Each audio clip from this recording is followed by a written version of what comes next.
नमस्कार बच्चों, हमारे YouTube चैनल पर आप सभी का हार्दिक स्वागत है। आज हम आपके लिए लेकर आए हैं कक्षा 8 की जो हिंदी की कार्य पुस्तिका है प्रखर, उसके आकलन 9। उसका आकलन है 9।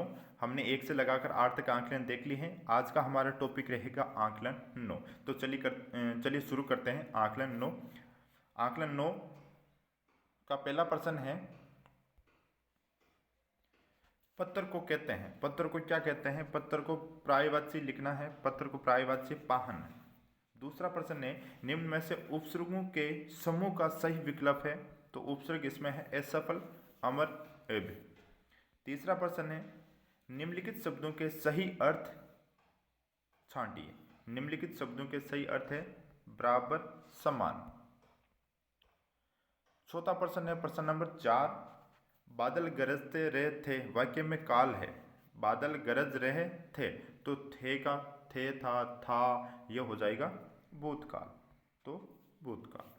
प्रश्न नंबर 5 है, निम्नलिखित रेखांकित शब्दों के सही विलोम शब्द द्वारा रिक्त स्थान की पूर्ति कीजिए। तो रिक्त स्थान की पूर्ति करनी थी। पहला प्रश्न है, वीरता देश को सुदृढ़ बनाती है, तो कायरता कमजोर। विलोम शब्द लिखना है। जो रेखा के शब्द है उनका विलोम शब्द लिखना है। वीरता का हो जाएगा कायरता। अगला है, व्यापार में कभी लाभ होता है तो कभी हानि होती है। एक दिन तो सबको मरना ही है, चाहे राजा हो या रंक। अगला है, टिमी लघु का अग्रज है। टिमी लघु का अग्रज है और करण का अनुज। अग्रज बड़े भाई को बोलते हैं, अनुज छोटे भाई को बोलते हैं। प्रश्न नंबर 6 है, मुहावरे का अर्थ लिखिए तथा वाक्य में प्रयोग कीजिए। मुहावरे का अर्थ लिखना और वाक्य में प्रयोग करना है। अंधों में काना राजा, तो हो जाएगा मूर्खों के समूह में कोई थोड़ा बुद्धिमान व्यक्ति। प्रश्न नंबर 7 है, निम्नलिखित वाक्यों में से क्रिया विशेषण शब्द लिखिए। क्रिया विशेषण शब्द लिखना है।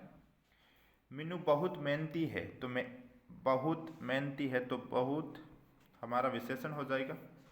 अगला है, बाहर बहुत सर्दी है। बाहर बहुत सर्दी है, तो बहुत।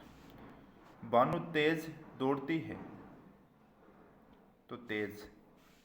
दादी जी धीरे धीरे चलती है, तो धीरे धीरे। ये हमारा हो जाएगा क्रिया विशेषण। अगला प्रश्न है प्रश्न नंबर 8। प्रश्न नंबर 8 है, निम्नलिखित उपसर्गों में से एक एक शब्द बनाइए। उपसर्गों से एक एक शब्द बनाना। ए से एज, अव से अवधारणा, सु से सुशासन, उप से उपकार। प्रश्न नंबर 9 है,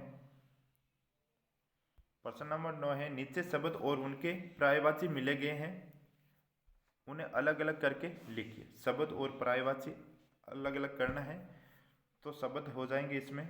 इस कोष्ठक के अंदर जो शब्द और पर्यायवाची दोनों साथ में दे रखे हैं उनको अलग अलग करना है। शब्द है अध्यापक, आनंद, आँख, कपड़ा, तालाब, आकाश, पेड़, फूल।